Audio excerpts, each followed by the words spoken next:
नमस्कार, आपके साथ मैं हूं सुमेरा खान। सत्ता के सभी न्यूज मित्रों का स्वागत है। सबसे पहले सत्ते पे सत्ता, यानी 7 खबरें और दिलचस्प जानकारियां एक साथ। आज पहले आपको हेट स्पीच के चैंपियन जाकिर नायक की श्लोक वाली धुलाई दिखाएंगे। एक सनातनी विद्वान ने कैसे पाकिस्तान में भरे मंच पर जाकिर की जहरीली जुबान को बंद कर दिया, ये देखिएगा।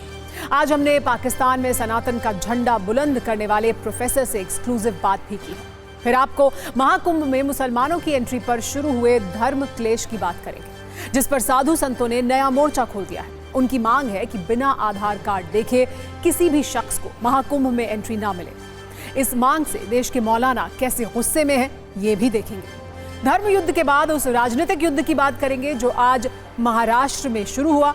यहां आमने सामने थे प्रधानमंत्री मोदी और राहुल गांधी। पीएम ने आज महाराष्ट्र के वाशिम में 23,000 करोड़ की योजनाओं की शुरुआत की और कहा कांग्रेस सिर्फ लूटना जानती है। इस हमले पर राहुल ने शिवाजी के जरिए कटाक्ष किया। हरियाणा में आज दिग्गजों की किस्मत लॉक हो गई। आज हरियाणा की सभी 90 सीटों पर मतदान संपन्न हो गया। शाम 5 बजे तक 61% से ज्यादा वोटिंग हुई। हमने एक रील इस पर भी तैयार की है। आज पाकिस्तान दौरे को लेकर विदेश मंत्री एस जयशंकर ने भी बड़ा बयान दिया है। उन्होंने कहा वो पाकिस्तान से रिश्ते सुधारने के लिए नहीं जा रहे हैं, बल्कि उनकी ये यात्रा सिर्फ एससीओ समिट को लेकर है। विदेश मंत्री 15 अक्टूबर को पाकिस्तान जाएंगे। एक विस्फोटक वीडियो गाइड ईरान और इजरायल के युद्ध पर भी। क्या अब इजरायल ईरान के परमाणु अड्डों पर हमला करने वाला है? इजरायल के 4 F-35 विमान ईरान के बॉर्डर पर क्यों मंडरा रहे हैं? और कैसे ट्रंप के एक बयान से ईरान में सायरन बजने लगे हैं, ये भी देखिएगा।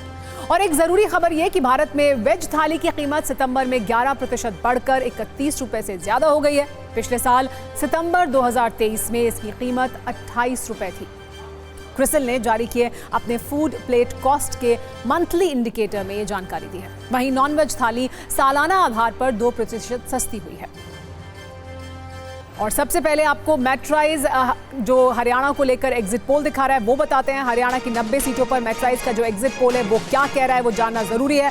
हरियाणा में कांग्रेस की सरकार बना रहा है मेट्राइज। मेट्राइज के एग्जिट पोल के मुताबिक हरियाणा में कांग्रेस की सरकार बनेगी। बीजेपी को 18 से 24 सीट मिलने का अनुमान है।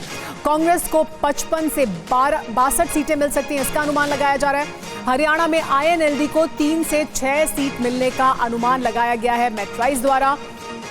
क्या है मेट्राइज के आंकड़े, क्या है मेट्राइज के नंबर्स, आइए वो आपको दिखाते हैं। हरियाणा की 90 सीटों के लिए मेट्राइज ने जो संख्या दी है उसमें साफ तौर पर कांग्रेस पार्टी की सरकार बनते हुए दिखाई दे रही है। बहुमत कांग्रेस पार्टी को मिल रहा है। बीजेपी को 18 से 24 सीटें मिल रही हैं, तो कांग्रेस पार्टी को 55 से 62 सीटें मिल रही हैं। आईएनएलडी को 3 से 6 सीटें मिल सकती हैं और अन्य के खाते में 2 से 8 सीटें जा सकती हैं। यानी हरियाणा में मेट्राइज के एग्जिट पोल के मुताबिक कांग्रेस पार्टी को साफ बहुमत मिल रहा है। सरकार बनती हुई इस एग्जिट पोल के मुताबिक दिखाई दे रही है हरियाणा में कांग्रेस की। अब बात करते हैं जम्मू कश्मीर की। सी वोटर का जम्मू कश्मीर पर एग्जिट पोल सामने आ गया है।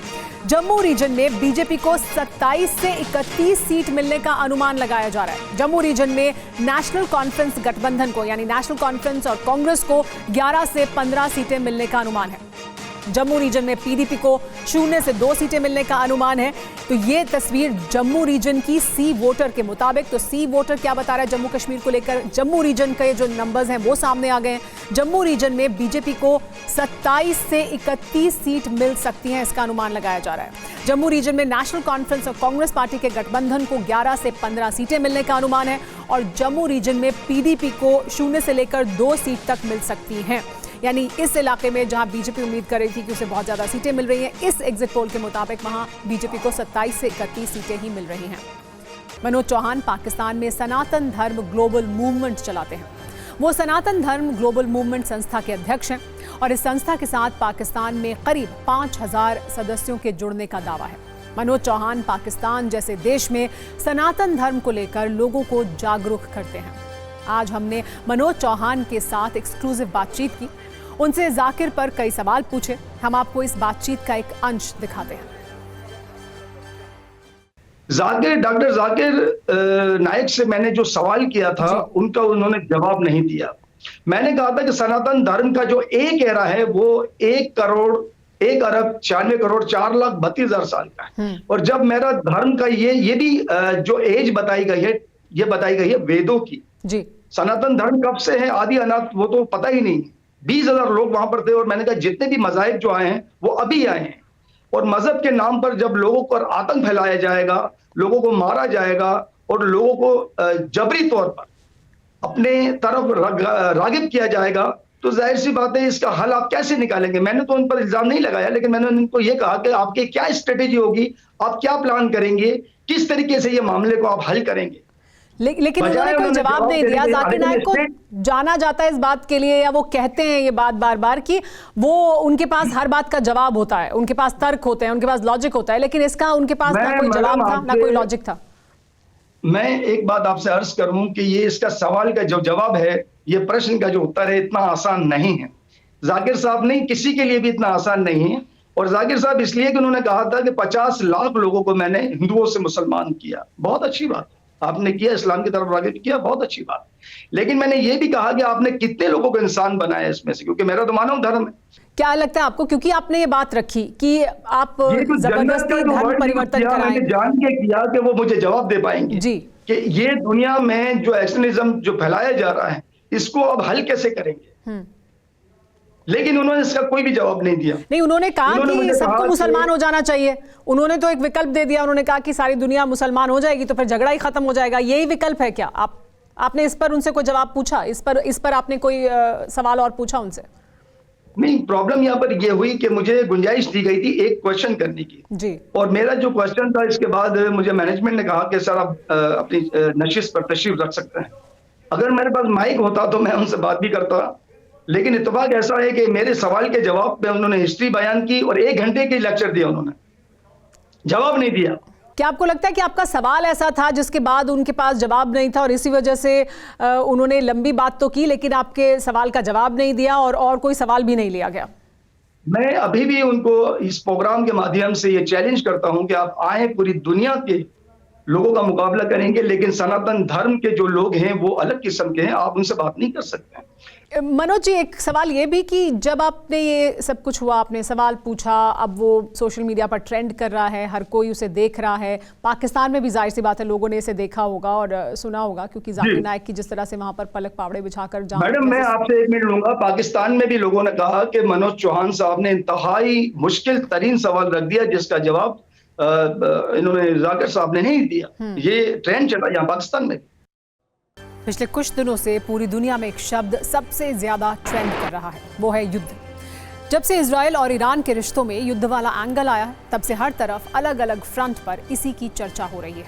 आज सत्ता में भी हम 3 युद्ध वाली कुंजी आपको दिखाएंगे जो लेबनान और ईरान से लेकर हिंदुस्तान तक चल रहा है। पहले बात करेंगे युद्ध वाले शोलों की, जिसमें लेबनान बॉर्डर पर टैंक से निकलते गोले हैं, हिजबुल्लाह के हाहाकारी रॉकेट्स हैं और इन सब के बीच TV9 भारतवर्ष की जांबाज रिपोर्टिंग है, जिसकी एक्सक्लूसिव तस्वीर हम आपको दिखाएंगे। दूसरा युद्ध धर्म वाला है जो यूपी के प्रयागराज में छिड़ा है। साधु संतों ने यह डर जताया है कि अयोध्या की तरह प्रयागराज में भी दूसरे धर्म के लोग साधु संत बनकर घूम रहे हैं, इसीलिए इनकी जांच होनी चाहिए। इसकी पूरी कहानी भी हम आपको बताएंगे।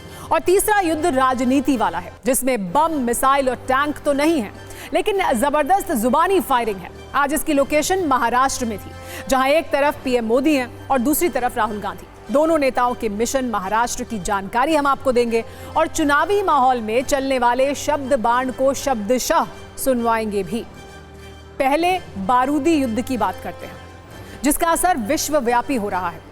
अब इस युद्ध का परमाणु एक्सटेंशन हो गया है। मतलब यह कि इस युद्ध में एक तरफ ballistic missile, hypersonic missile, rocket और बॉम्ब वाले वीडियो आ रहे हैं। अब परमाणु अटैक वाली चर्चा अचानक शुरू हो गई है। अमेरिका के पूर्व राष्ट्रपति डोनाल्ड ट्रंप ने क्यों कहा ईरान के परमाणु ठिकानों पर अटैक करना चाहिए, और क्या बाइडेन इससे सहमत हैं या नहीं, इसकी पूरी स्टोरी आपको हम बताने वाले हैं। युद्ध का दूसरा हिस्सा F-35 वाला है। ईरानी बॉर्डर के पास F-35 फाइटर जेट क्यों उड़ान भर रहे हैं और इसके बाद ईरान में हाई अलर्ट क्यों है, ये भी बताएंगे। तीसरा हिस्सा है दक्षिणी लेबनान में जारी इजराइल के ग्राउंड ऑपरेशन वाला। 8 दिनों से इजराइल के टैंक हिजबुल्लाह के अड्डों को ध्वस्त कर रहे हैं और हिजबुल्लाह के रॉकेट IDF की चुनौतियां बढ़ा रहे हैं। इसके वीडियो सबूत भी हम आपको दिखाएंगे। सवाल है कि क्या ईरान पर परमाणु अटैक होने वाला है?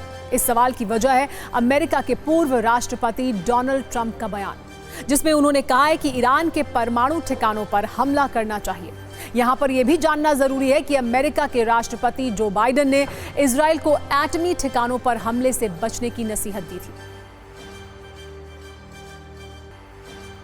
ईरान की परमाणु शक्ति पूरे विश्व के लिए बड़ी चिंता है और यह भी एक सच है कि ईरान पिछले कुछ वर्षों से लगातार तेजी से अपनी परमाणु ताकत बढ़ा रहा है। आपको बता दें कि ईरान का परमाणु कार्यक्रम 1950 के दशक में शुरू हुआ था, लेकिन ये तब सुर्खियों में आया जब पश्चिमी देशों ने यह आरोप लगाया कि ईरान परमाणु हथियारों के विकास की दिशा में तेजी से आगे बढ़ रहा है।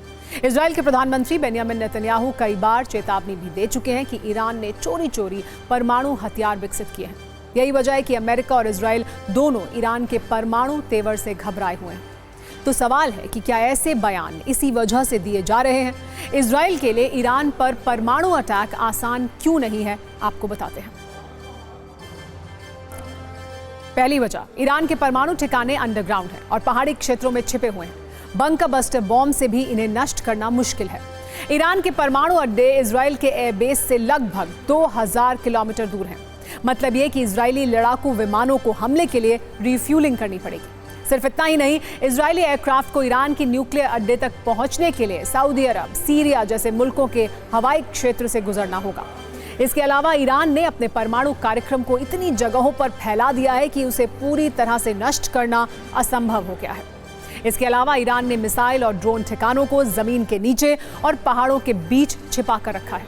ऐसे में इजराइल के लिए ईरान के मिसाइल और ड्रोन ठिकानों को पूरी तरह से नष्ट करना संभव नहीं है। वो इन्हें थोड़ा बहुत नुकसान जरूर पहुंचा सकता है। इस स्थिति में इजराइल के पास एक विकल्प ईरान के एयर डिफेंस ठिकानों पर हमला करने का है। परमाणु अटैक वाली चर्चा के बीच ईरान से बड़ी खबर यह है कि ईरान पर कभी भी बड़ा हमला हो सकता है। हमले के लिए इजरायली वॉर कैबिनेट से मंजूरी मिल चुकी है। वहीं ईरान में ईरान पर बड़े हमले का अलर्ट जारी हो चुका है। कुछ घंटे पहले ईरानी बॉर्डर के पास 4 F-35 फाइटर जेट्स उड़ान भरते हुए देखे गए हैं। ईरान का air defence system high alert पर है। इसके बाद अब बात करते हैं लेबनान में इजराइल के ग्राउंड ऑपरेशन की, जहां पिछले 8 दिनों से लगातार हमले हो रहे हैं।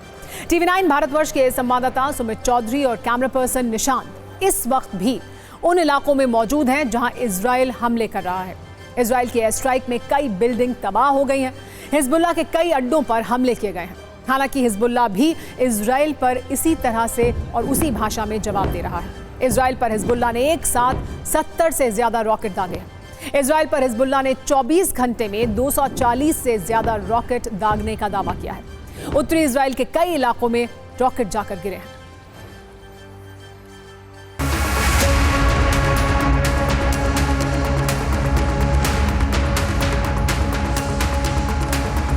यहाँ पर बड़े एयर स्ट्राइक किए गए हैं, धुआं आप देख सकते हैं।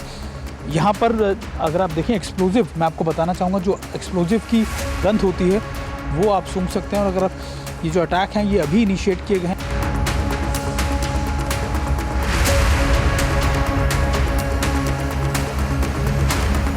अगर आप इधर देखें, यहाँ पर भी बड़ी एयर स्ट्राइक्स की गई हैं।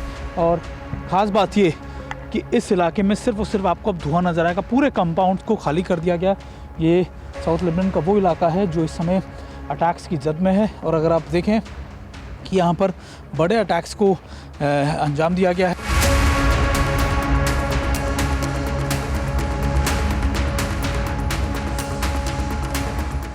ये पूरा इलाका वो है जहाँ पर बड़े, आप कह सकते हैं कि हिजबुल्लाह के गढ़ में अटैक किए जा रहे हैं।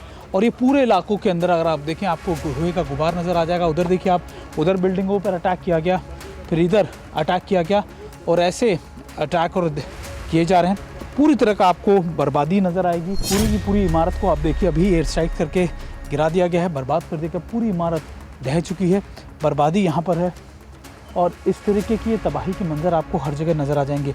पिछले करीबन 24 से 48 घंटे में बड़ी एयर स्ट्राइक्स, करीबन 200 से 300 ऐसी एयर स्ट्राइक्स बताई जाती हैं कि जहाँ पर की गई है। अभी ये इलाकों के अंदर ये आलम है कि सारी तरफ आपको इस तरीके की तबाही आपको नज़र आ जाएगी।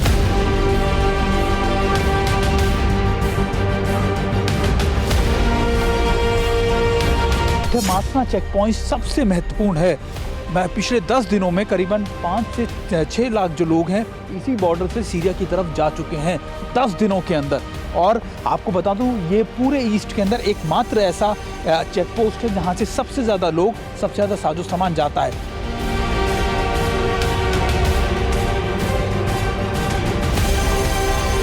इजराइल इन्हीं इलाकों में गाड़ियों पर अटैक कर रहा है। इजराइल का ये मानना है कि इन्हीं इलाकों से होकर खासतौर पर जो हिजबुल्लाह के कमांडर्स हैं वो सीरिया के अंदर जा रहे हैं, वो वहाँ से रसद साजो सामान लेकर आ रहे हैं, वो लगातार वहाँ से हथियार लेकर आ रहे हैं और यही वजह है कि हिजबुल्लाह के इन इलाकों, हिजबुल्लाह के इस कमांडर्स को लगातार टारगेट किया जा रहा है। इजराइल के लिए डबल मुसीबत यह है कि लेबनान और सीरिया दोनों से वो युद्ध लड़ रहा है। इसी को ध्यान में रखते हुए इजराइल एक्शन भी ले रहा है। आईडीएफ ने लेबनान और सीरिया को जोड़ने वाले हाईवे पर एयर स्ट्राइक की है। लेबनान सीरिया की आखिरी चेक पोस्ट से टीवी9 संवाददाता सुमित चौधरी की रिपोर्ट देखिए।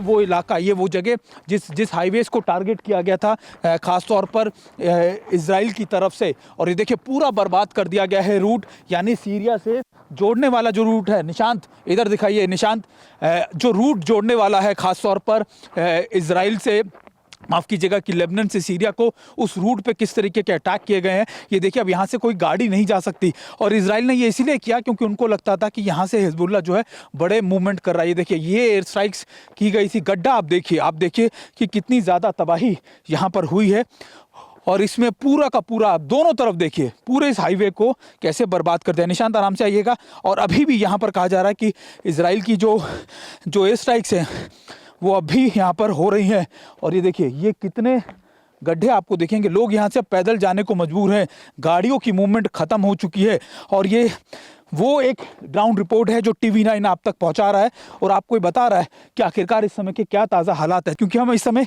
सीरिया की बॉर्डर एरियाज़ में है। बहुत मुश्किल है यहाँ पर काम करना क्योंकि लेबनान की आर्मी की तरफ से हमें कहा गया कि आप यहाँ ज़्यादा देर मत रुकिएगा क्योंकि अभी यहाँ पर बड़ी एयर स्ट्राइक्स हो सकती हैं। दोबारा से इजराइल जो है बड़ी एयर स्ट्राइक्स कर सकता है। सत्ता में अब बात दूसरे युद्ध की जो धर्म पर शुरू हुआ है और इसकी लोकेशन है प्रयागराज, जहां अगले वर्ष 2025 में 13 जनवरी को आस्था के सबसे बड़े महाकुंभ की शुरुआत होने वाली है। इसकी तैयारी भी बहुत जोरों पर चल रही है, लेकिन उससे पहले इस महाकुंभ में मुसलमानों के प्रवेश को लेकर एक धर्म क्लेश छिड़ गया है और इसकी शुरुआत की है प्रयागराज समेत कई शहरों के साधु संतों ने, जिसे लेकर देश के कई मौलवी और मौलाना बहुत गुस्से में हैं और इसी पर हमने आपके लिए धर्म युद्ध वाली कुंजी तैयार की है। दरअसल प्रयागराज में अगले साल होने वाले महाकुंभ से पहले अखाड़ा परिषद ने सनातनियों और सनातन धर्म की रक्षा के लिए अपनी डिमांड वाली एक लिस्ट तैयार की है। शुक्रवार को इसे लेकर अखिल भारतीय अखाड़ा परिषद की बैठक हुई, लेकिन साधु संतों की एक मांग में हिंदू मुस्लिम वाली चिंगारियां हैं। अखाड़ा परिषद के अध्यक्ष रविंद्र पुरी जी महाराज के अनुसार अयोध्या में कई मुस्लिम ऐसे हैं जो संत बनकर घूम रहे हैं, लेकिन महाकुंभ में ऐसा नहीं होना चाहिए। साधु संतों की मांग ये है कि ऐसी व्यवस्था बनाई जाए जिससे महाकुंभ में कोई भी शख्स संत बनकर ना घुस सके। महाकुंभ हिंदुओं का पर्व है और सिर्फ सनातनियों को ही उसमें एंट्री मिले, कोई भी मुखौटा लगाकर उसमें ना आ जाए। साधु संतों ने मांग रखी है कि जो भी प्रयागराज के महाकुंभ में आए उसकी पूरी जांच होनी चाहिए और प्रवेश से पहले सबके आधार कार्ड की जांच की जाए, जिससे ये पहचान हो सके कि कौन महाकुंभ में आ रहा है, क्योंकि सवाल साधु संतों और सनातनियों की सुरक्षा का भी है। अखिल भारतीय अखाड़ा परिषद की इस बैठक में संतों ने महाकुंभ में उर्दू और फारसी शब्दों के प्रयोग पर भी आपत्ति जताई है। अखाड़ा परिषद ने शाही को उर्दू शब्द बताया है और सभी साधु संत चाहते हैं कि शाही के स्नान पर राजसी जैसे शब्दों का इस्तेमाल किया जाए। इसके अलावा अमृत स्नान, दिव्य स्नान और देवत्व स्नान जैसे नामों का भी विकल्प उन्होंने दिया है।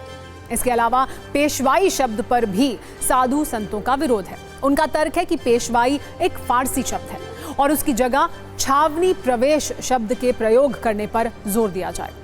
अखाड़ा परिषद की ये मांगे कैसे महाकुंभ से पहले एक बड़े विवाद का केंद्र बन रही हैं, इस पर भी एक रील देखिए।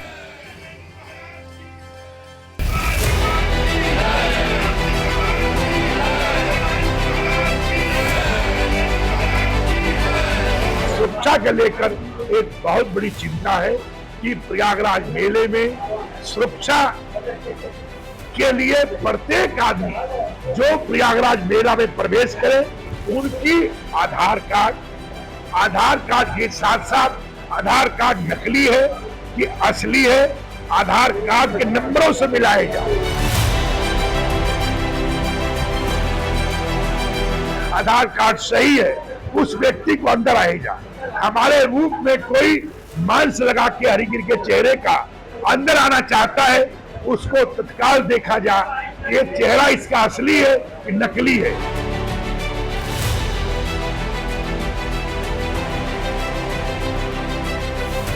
ये जो है ये तो हिंदू मेला है।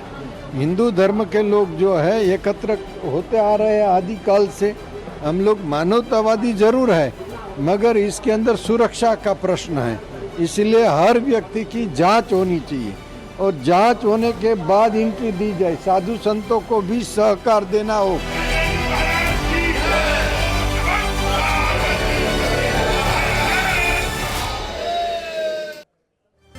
सत्ता में अब आज की राजनीतिक कुंजी, जिसमें वीकेंड होने के बाद भी जनता और नेताओं की भागदौड़ में कोई कमी नहीं रही। आज दिन भर जनता लाइन में लगकर वोटिंग करती रही, जबकि नेताजी दिल्ली से लेकर महाराष्ट्र तक उड़ान भरते रहे। सत्ता की आज की राजनीतिक कुंजी में 2 राज्यों ने सबसे ज्यादा स्पेस लिया है। पहला राज्य हरियाणा है, जहां आज चुनाव हुए, वोट डाले गए। कांग्रेस और बीजेपी दोनों के नेताओं ने अपनी जीत का दावा किया। दूसरा राज्य महाराष्ट्र है, जहां चुनाव की तैयारी शुरू हो गई है। पीएम मोदी और राहुल गांधी दोनों ने महाराष्ट्र में आज खूब चुनावी दांव चले हैं। पहले महाराष्ट्र की चुनावी चर्चा करते हैं, जहां प्रधानमंत्री नरेंद्र मोदी और राहुल गांधी दोनों पिछड़ों और दलितों के मुद्दे पर टकराए। पहले पीएम मोदी की बात करते हैं, जिन्होंने आज महाराष्ट्र में 56,000 करोड़ की योजनाओं की शुरुआत की। इसमें मुंबई मेट्रो लाइन 3 के फेज 1 का उद्घाटन भी शामिल रहा। पीएम मोदी 9 करोड़ 40 लाख किसानों को किसान सम्मान निधि की 18वीं किस्त भी जारी करने के लिए वहां पहुंचे थे और इसके अलावा 12,200 करोड़ के Thane integral ring metro rail project की आधारशिला भी उन्होंने रखी। मुंबई में मेट्रो लाइन 3 के उद्घाटन के बाद पीएम मोदी ने उसमें सफर भी किया। उनके साथ CM Eknath Shinde, deputy CM Devendra Fadnavis और अजित पवार भी थे। पीएम मोदी ने आज जिस मेट्रो रूट का उद्घाटन किया, ये मुंबई की पहली अंडरग्राउंड मेट्रो है। मेट्रो लाइन 3 का पूरा रूट 33.5 किलोमीटर लंबा है। फिलहाल इसका सिर्फ 12.5 किलोमीटर ही खोला गया है। इसमें कुल 10 स्टेशन हैं। खास बात यह है कि इस रूट में मीठी नदी के नीचे करीब 1 किलोमीटर की लंबी सुरंग भी है, जो कोलकाता में हुगली नदी के नीचे बनी सुरंग के बाद नदी के नीचे बनी दूसरी मेट्रो रेल सुरंग है। मुंबई में मेट्रो लाइन 3 के उद्घाटन से पहले पीएम मोदी ने वाशिम में पोरा देवी में जगदम्बा माता मंदिर में दर्शन किए। उन्होंने यहां संत सेवालाल महाराज और संत रामराव महाराज की समाधियों पर श्रद्धांजलि अर्पित की। लेकिन जिस तस्वीर ने सबका ध्यान खींचा, वो पीएम मोदी के नगाड़ा बजाने वाली तस्वीर थी। पूजा के दौरान पीएम मोदी ने मंदिर प्रांगण में मौजूद नगाड़ा भी बजाया। ये मंदिर बंजारा समुदाय के लोगों के लिए खास है और पोरा देवी के जगदम्बा माता मंदिर में उनकी बहुत आस्था है। देवी की विशेष पूजा और आरती में नगाड़ा बजाना एक आवश्यक रीति है और जब लोगों की मनोकामना मंदिर में पूरी होती है तो भी वो नगाड़ा बजाते हैं।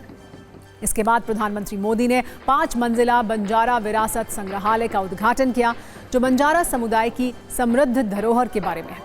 इस सब के बाद पीएम मोदी ने बंजारा समुदाय को संबोधित किया, जिसमें विकास योजनाओं से लेकर राजनीतिक योजनाओं तक का जिक्र था। पीएम मोदी मुंबई में थे तो राहुल गांधी महाराष्ट्र के कोल्हापुर में, जहां उन्होंने छत्रपति शिवाजी की मूर्ति का लोकार्पण किया। इसके अलावा राहुल गांधी ने संविधान सम्मेलन को संबोधित किया, जिसमें उन्होंने बीजेपी पर तीखे हमले किए। राहुल गांधी ने कहा कि बीजेपी ने शिवाजी महाराज की मूर्ति बनाई, जो कुछ दिन में टूट कर गिर गई। ये संदेश भी दिया गया कि अगर शिवाजी महाराज की मूर्ति बनाएंगे तो उनकी विचारधारा की रक्षा भी करनी पड़ेगी। अगर पीएम मोदी और राहुल गांधी के महाराष्ट्र दौरे के भाषणों का तुलनात्मक विश्लेषण करें तो दोनों ने पिछड़ों और दलितों को अपनी तरफ लाने की कोशिश की। राहुल गांधी ने आरोप लगाया कि देश में 90% आबादी दलित है, लेकिन इस 90% आबादी के लिए दरवाजे बंद हैं। जबकि बंजारों को संबोधित करते हुए पीएम मोदी ने इसका जवाब दिया। उन्होंने कहा कि कांग्रेस और महाअघाड़ी दलितों और पिछड़ों का अपमान करती है। राहुल गांधी ने कहा कि संविधान को बचाना है तो आरक्षण की 50% वाली दीवार को तोड़ना है। पीएम मोदी ने कहा, अंग्रेजी सरकार की तरह कांग्रेस परिवार भी दलितों, पिछड़ों, आदिवासियों को अपने बराबर नहीं समझता है। कुल मिलाकर दोनों नेताओं का फोकस पिछड़ों, दलितों और आदिवासियों पर था। इसके गहरे राजनीतिक कारण है, उस पर हम आपका ज्ञानवर्धन जरूर करेंगे, लेकिन पहले तीखे बयानों वाली ये न्यूज रील देखिए।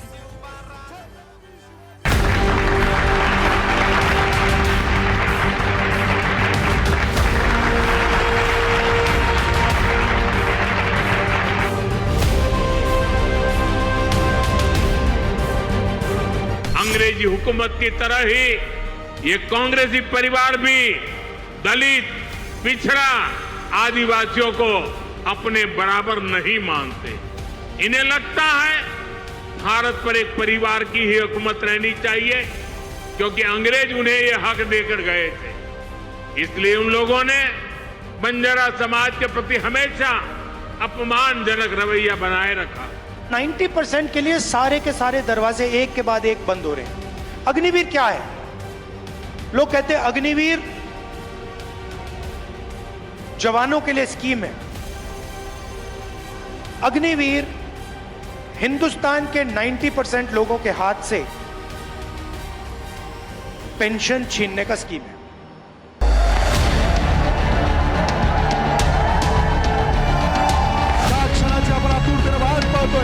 छत्रपती शिवाजी महाराज।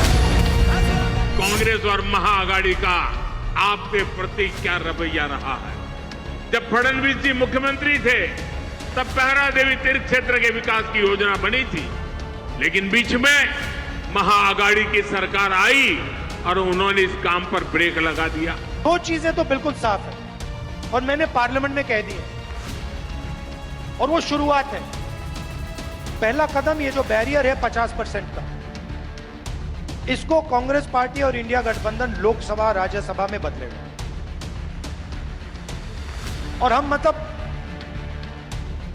ऐसे वायदे नहीं करते हैं। आप जानते हो, जब हम कुछ कहते हैं हम करके दिखाते हैं। फूटा बच चुका है, यानी सत्ता में आज का वक्त खत्म हो गया है। कल शाम 7 बजे आपसे फिर मुलाकात होगी। तब तक सभी न्यूज मित्रों से हमारी गुजारिश है कि वो सत्ता की न्यूज रील्स को ज्यादा से ज्यादा शेयर करें और मुझे दें इजाजत।